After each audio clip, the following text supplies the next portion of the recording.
Hello everyone and welcome to a brand new episode of the Sports Insight with your host Almar Khan. And yes, as you know, we give you sports information from all across the globe. You guys can surely reach out to us on our social media handle, which is at the rate of Indus News Sports. That basically works both for Twitter and for Instagram. But anyways, we'll go to the headlines first. From the world of Champions League, yes, Chelsea managed to defeat Real Madrid 2-0. Now they've headed to the finals against Manchester City on the 29th of May.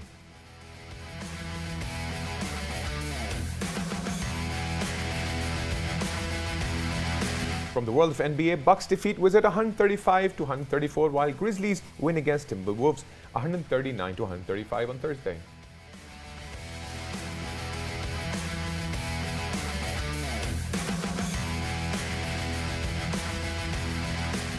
And yes, from the world of Formula One, Romain Grosjean is about to drive a Mercedes on a one-off return to Formula One, following his accident that happened in the Grand Prix in Bahrain.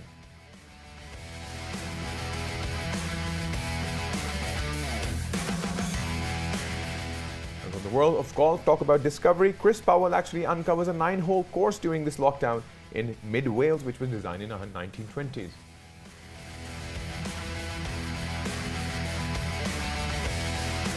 And yes, those were the headlines, and not to forget that the football world has actually become super interesting now, because obviously now we know what's going to happen in the Champions League final. Pretty much we know the teams that have actually been there. Yes, Chelsea managed to get there by winning 2-0 against Real Madrid yesterday. And to discuss not only this leg, obviously the previous leg as well, we have with us Matt Marlowe. Matt, thank you for coming in. Hello, good to be with you. Great. Matt, so let's start with the victory that actually took obviously Thomas Tuchel's Chelsea 2-0 against Real Madrid yesterday. What's your take on how was the match to begin with, and where is Chelsea going now? Yeah, a brilliant night for Chelsea. Of course, a fabulous night for Thomas Tuchel, and more signs of the progress that he's made since he came to the club in January. A great scalp. Chelsea have really grown into this competition. They've come past Atletico Madrid and Porto and now Real Madrid, sort of established names at the top of the Champions League, and back in the Champions League final for the first time since 2012 when they won it in Munich. And a good game and a great performance from Chelsea's point of view. And just to, again, I know we keep saying it, but a real shame that Stamford Bridge wasn't full of Chelsea supporters to enjoy it and live those memories that they will keep for a long time. Yes, and you know, if you talk about Mason Mount, to be honest, he joined back at the age of 6. And you know, it's been a while, but he's always been up front. So, but since September 2019, for instance, we talk about Timo Werner. So it was his first Championship League goal since September 2019. So I think they were having those hiccups. If we look back into Chelsea, I think they wanted that start, and I think their fate really started changing as Thomas Tuchel stepped in. And I think right now they have like 18 clean sheets of the 24 matches that have happened lately. Yes, they've become a real unit under Tuchel, haven't they? Defensively, very, very sound. The goalkeeper, Edouard Mendy, was terrific again last night. N'Golo Kante was probably the best player on the pitch. But you're right, up front, Mason Mount scored the crucial goal, the goal that killed it. And Mason was 13 years old watching on TV when Chelsea won the final in 2012 in Munich, and then Timo Werner and I think Kai Havertz with him, but perhaps their most influential night in Chelsea shirts. Havertz played brilliantly, set up first goal for Werner, and for Werner to score Champions League goal for Chelsea is great for him. I think he's shown real persistence and resilience, because it has been difficult for him this season. It hasn't all gone as he would have hoped. The goals have not been flowing, and he's missed chances. But I think he's shown real character and mental strength to come through that. And there are signs in recent weeks in particular that he's really finding his best form and getting a few goals to go with it. And that one last night was one of the simplest he'll ever score, but it will make him feel great and will make him feel better about life at Chelsea, I think. Absolutely, and sometimes you just need that one break. Who knows where Chelsea's heading now? Because I remember when we talk about the first leg of the semi-final, the first match that actually happened, Chelsea versus Real Madrid, so it was 1-1. And a lot of people, a lot of experts that I was speaking to, obviously I spoke to a lot of different people having their point of view. A lot of people were still saying that they still see Real Madrid as a stronger team and a stronger allies, and it's going to be technically very difficult for Chelsea to break that barrier and get to the victory. But ultimately, here Chelsea is heading to the finals. Yes, I think you can never discount Real Madrid, can you? You always think, well, they're not quite what they were, and they're not doing.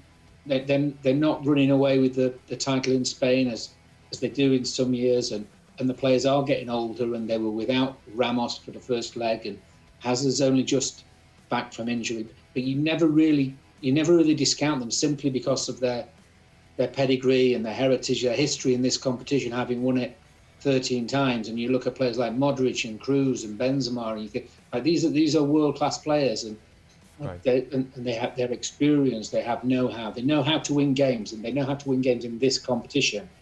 And so you would never discount them. But last night, in the first leg, for the first half hour of the first leg, and last night, I think for the entire game, Chelsea had the measure of them. Chelsea were better than them. Chelsea looked younger, and they looked hungrier, and they looked a little bit quicker and a little bit sharper. Right. They were wasteful at times in front of goals, but ultimately there was only one team winning it last night. True. And if we look into, obviously, the possessions, sometimes you really need to understand the body languages to begin with. I think even if we look at yesterday's match, it was all about the body language. You could see that possession, you could see that, the energy, and, they were like putting in their best. They were trying to take as many shots as possible, putting a lot of pressure, even though everybody was focused more on Real Madrid winning. But I think somebody had to win, and winning 2-0, like when you talk about the 85th minute goal, and everything was like crystal clear. For we could clearly see, where they're headed, and literally for now, even though we all know where Man City stands, I think they're one of the best teams. Obviously, that's probably one of the reasons they're in the finals. But the final is surely going to be a super final. Yeah, I think that what you have in the final are the two strongest squads in English football. Right. And they're not 1 and 2 in the Premier League. Chelsea have had a few problems, but I think if you look at their squads, they've got world-class players, and they've got more than 11 of them. And so when someone is missing, someone comes in. When Kovacevic is not there for Chelsea, they have a midfielder, Kante and right. Jorginho. At right. Manchester City, I think it's even more emphatic. When Sterling is out of form, Mahrez comes in and he's fantastic. When Ilkay Gundogan, when Kevin De Bruyne is injured, Ilkay Gundogan steps forward and scores all the goals. When Aymeric Laporte is not having the best of seasons, then in comes Diaz and back comes Stones. Throughout those two teams, I think you have the best and most consistent squads in the country. And I think that's been even more important this year with the season squashed together, less recovery time, very congested fixture list. And I think that's carried through into Europe as well, where of course the European teams have had the same sort of schedule. Right. I think we've got the two best collections of players, two strongest, and two of the richest clubs in the final of the Champions League. Yeah, and they play, of course, on Saturday as well. And if we talk about the strength part, if we look back into Manchester City's victory against PSG, even if we talk about the first leg or the second leg, the amount of frustration that you could see at PSG's end, to be honest, because I think this was the third team that would get 2 red cards in the semi-finals of Champions League. So what's your take on those 2 matches, how Manchester City easily managed to get what they wanted to get here to the finals? Yeah, I think PSG will look back to the first half of the first leg when they dominated and created good opportunities and should probably have killed it off. When Neymar was in form, when Mbappe was threatening, that was the part of the game they dominated. And although they went ahead, right, they weren't able to take a stranglehold on it. They scored 1 when they might have scored 2, and they eased off. And Manchester City found a way back right into it. And Manchester City's second half performance in Paris was probably what tilted the game their way in the second leg. They scored 2 goals from set pieces. I mean, they weren't typical Manchester City goals in that respect. 2 free kicks, right, but it gave them the power to do what they did in the second leg, I think. And then when Paris turn up without Mbappe fit to play, then I think City were confident, and they played confidently in the second leg. Right. They totally dominated Paris, didn't they? Because as you said, Mbappe obviously wasn't playing in the second leg, which obviously gave them the edge, if I'm not wrong. Because PSG does have those superstars, those big names. If we talk about big names, but those big names under pressure, I don't think managed to pull what was supposed to pull off. Yeah, I think the feeling here is that the City will always give you a chance. They play such an open style of football. They play so high up the pitch. They want to attack. They want to have the ball. That if you can play on the counter attack effectively, then you will get a chance against City. But not many. And when they come your way, you've got to take them. Right. And I think with Mbappe in the team, PSG would probably have thought they will get their chances. He is quicker than anybody. True. And he is fairly clinical in front of goal. So with Mbappe in the team, I think you've always got an outlet, and you're always thinking against Manchester City. Maybe there's a goal. Maybe we get the goal that turns the game. But they came without him. I think it lifts the confidence of Manchester City. I don't know how they felt in the PSG dressing room, but I suspect maybe it didn't help their confidence to know they were going out there without their best player, and they had a goal deficit to make. I absolutely agree. I think it would have been definitely frustrating for them to see the last victory. The last victory, obviously, not theirs, unfortunately, in Manchester City's victory, and they would have surely been frustrated in getting 2 red cards. But anyways, the thing is, eventually, we'll surely be looking forward to an amazing final on the May 29th, 2021 in Istanbul. Thank you so very much, Matt, for being a part of the show and discussing the world of Champions League. So yes, that pretty much intense discussion with regards to obviously the victory that Chelsea got against Real Madrid 2-0, managed to get there. Now they're in the finals. It's going to be super interesting to see Manchester City versus Chelsea, but that's going to happen on the May 29th, 2021 in Istanbul. But anyways, guys, this was from the world of football. We'll take a quick break. Once we're back from the break, there's more sports coming up your way after the break.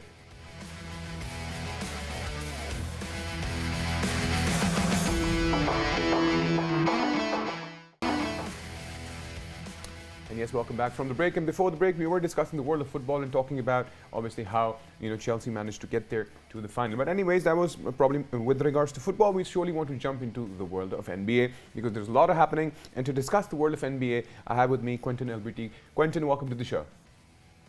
Thank you. Glad for having me on. Awesome. So, Quentin, we'll start off discussing how the Bucks have managed to win against the Wizards. It was a very interesting game, 135 to 134 on Wednesday. So, what's your take on that? Because I think recently we've noticed how Bucks have actually started improving and they have actually started accelerating to where they actually should have been in the standings.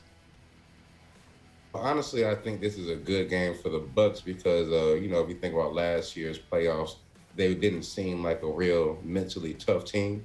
So I think being able to pull out close games, especially late in the season with everything that's going on, off the court and how people are feeling about the condensed schedule, I think that shows real toughness. And I think that's something that's going to help them as much as anything moving forward. But I also think that this also was an equally good showing for the Wizards because with the new playing format, they do have a chance to be in the postseason themselves. And although the Wizards aren't the most talented team in the East, they still have Bradley Beal and Russell Westbrook and 2 All-Star guards. So they're going to be a tough matchup for anyone, or nobody's really going to want to face them. Absolutely. Looking into Bucks' performance, not only on Wednesday, but even if you look back into the 2 matches, when they actually managed to take over the Brooklyn Nets, of course, the Brooklyn Nets not at the very best of how they're supposed to be, obviously, because they still are missing on that trio that they always wanted. So what's your take on that? And definitely, it would have added a lot of confidence to Bucks by now. Yeah, you're right. My bigger concern with the Nets, it's really they have probably the best 3 players in the NBA in terms of having them all on one roster, but they haven't been able to have those 3 guys play much together. So you're wondering, not only are they going to be able to have that during the playoffs, but if they do have it, what's the chemistry going to be like? What's the fit going to be like? And so it's a bit concerning, but I think I've actually been impressed with the Nets' resilience as well. Because similar to the Bucks, they're showing real mental fortitude by being undermanned so often, but still having, the wherewithal to battle. But if we look into, as discussed, as you were still mentioning yourself, because we have not managed to see that trio together, even though they have like the best team when we talk about Brooklyn Nets. But unfortunately, even now, for instance, if James Harden is not there, will he be ready there, gelled in with the team as a trio? Because when you start playing games as a team, you need to gel in together as a team. You can't just eventually be superstar, and you can't even do the one-man show, of course. So to make that teamwork work, you need to be together, gelled in. So I think most of the teams who are actually now accelerating, as we talk about Bucks, is because now I guess they have gelled in enough together that they can Yeah, push themselves to the limits. yeah. Like a lot of the other teams, their cores have been together for 3, maybe 5 years. The Bucks main core, outside of Drew Holiday, they've been together for about 3 years or so. The same thing with Philly, Joel Embiid and Ben Simmons have been a duo for a while. If you want to look out west, the Utah Jazz have had the same, general five core players for a while. Denver and LA and Right. LAC, they're new teams in terms of they have a new era going on, but their cores have had playoff experience as well. And of course the Lakers just won the finals. So the Nets are definitely behind the curve when it comes to the chemistry aspect. Right. Let's hope things settle in well, because apparently we still have no final word on how bad the injury on James Harden, the hamstring injury, is definitely going to take him a while. But Yeah. anyways, let's hope for the best. We'll talk about the next match, which is obviously the Grizzlies winning against Timberwolves, which was 139 to Yeah. 135. What's your take on that match? It was a great showing between two of the great, or potential future faces of the league. With the Grizzlies, yeah, John Morant, I believe he had about 37 and 10, and he's been playing. He's been on tear this last month or so, elevating his game, particularly shooting from outside. And we've always known he's athletic, a great potential defender, and he's just really one of the more exciting players in the league. And that's the same thing you can say about Anthony Edwards as well. He had 42, and I think he put his name in the company with LeBron and a couple of the other, star young players to drop above 40 points as a teenager. And of course, just because you scored a bunch of points in one game doesn't mean that you're going to do that for the rest of your career, of course. But of course, if you watch Anthony Edwards, he has the athleticism. He can score from all three levels. He has the defensive potential, the passing potential. He's a guy who could really be a superstar in the league. So I think that game was just a great one for NBA fans in general. Like, maybe the Grizzlies aren't going to go anywhere in the playoffs, even if they make the play-in, and even if the Timberwolves make the playoffs next year, maybe they won't win the finals. But the future of the league is in a great place when you look at the two young stars that we had to put on the show last night. So when we look at the Western Conference and we see the Grizzlies going, a few places up. So what's your take on them taking it to? Obviously, Desmond Bain managed to score 22 points and a few 3-pointers as well. But how do you see them? Because obviously, all the new teams, all the teams that are actually trying to gel in to get up to on the top-notch spot in the conference. So what's your take? How do you see their so far so good hard work to get there? Honestly, the Grizzlies are a team that have a lot of good young pieces. As you mentioned, Desmond Bain, a great 3-and-D guy.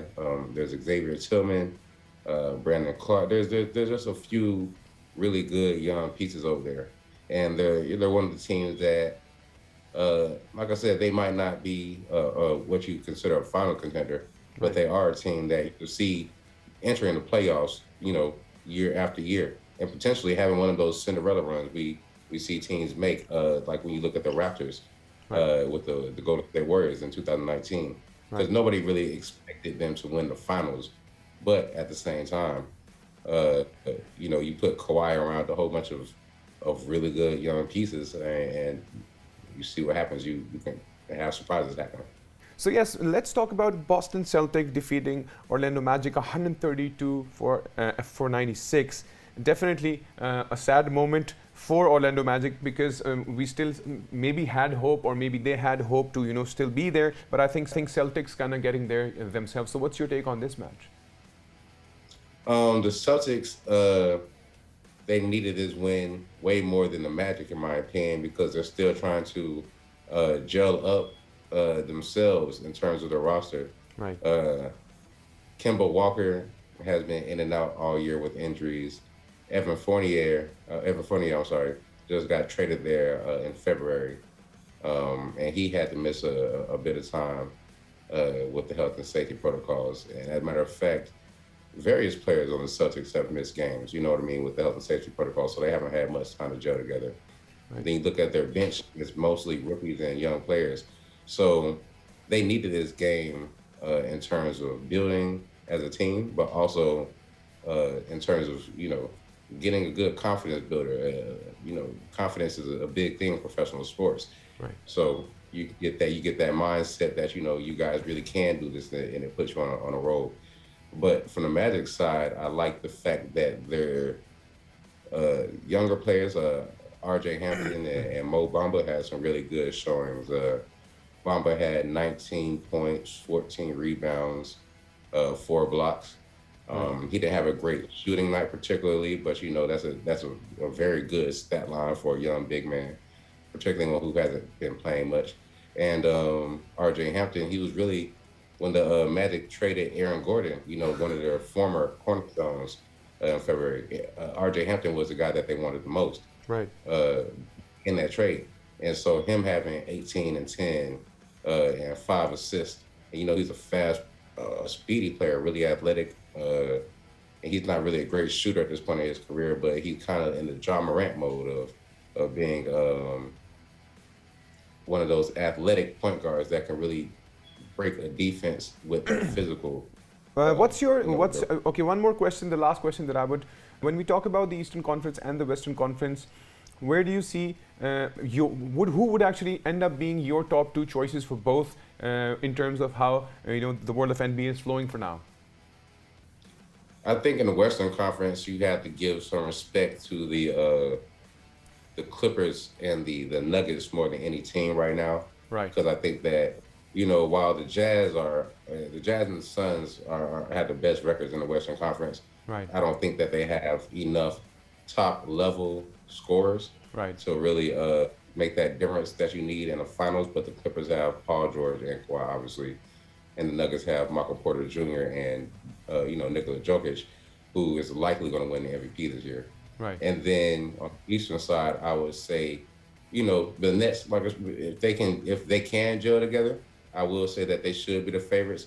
But right, if they can't get everybody healthy, I would have to say that the Bucks should be the team that makes it to the finals. Right. It surely is. I mean, like you said, that if they gel in, maybe, and they work together, maybe Nets would surely, we'll see Nets there. But anyways, once again, Quentin, thank you for being a part of the show and discussing the world of NBA with us. Oh, for sure. Thank you for having me on. Pleasure. So that was obviously the inside scoop on the world of NBA from Quentin. And besides that, obviously, I'll switch over to the next news, obviously from the world of Formula One. Yes, Grosjean actually returns to F1 after his accident last year in Bahrain Grand Prix. And not to forget that this time now they're hosting it because of the COVID-19 situation. Obviously, they're still following those protocols. And not to forget that Romain Grosjean will make the demo run in a Mercedes. And the Frenchman said getting back into the F1 car was a super special opportunity. So I'm sure he'd definitely be happy about it. And one more thing about Grosjean is that, in the inferno for several seconds before he managed to, extradicate, because I still remember that back in the time when he actually went through that accident, so he surely would have had all those fears coming back to life. But at least he's gotten himself the opportunity to do this on the F1 track in Bahrain. But anyways, this was from the world of F1. I'll quickly jump over to a discovery in the world of golf. Yes, we were going through the research, and let's talk about this. Raider Man actually uncovers a long lost golf course, which was obviously in the lockdown. So it was a barren land. It turned out to be a barren land. It was back then, a proper golf course, but nobody knew about it. So it has been an interesting journey. Mackenzie was responsible, Dr. Aliston Mackenzie to be precise. So Aliston Mackenzie is the same guy who have actually designed the National Augusta golf course in Georgia. So he actually found out this barren land and he started working on it during the times of these coronavirus situations, during the lockdown, and he finally managed to bring it to life. So it has been an interesting journey, and the course in Vadar had not been used for a decade. So we can think about what kind of situation it would have been into, but it's more like a rediscovery of this golf course, which is surely going to be a success, and I'm sure there would be a lot of golfers would now want to go there and play golf.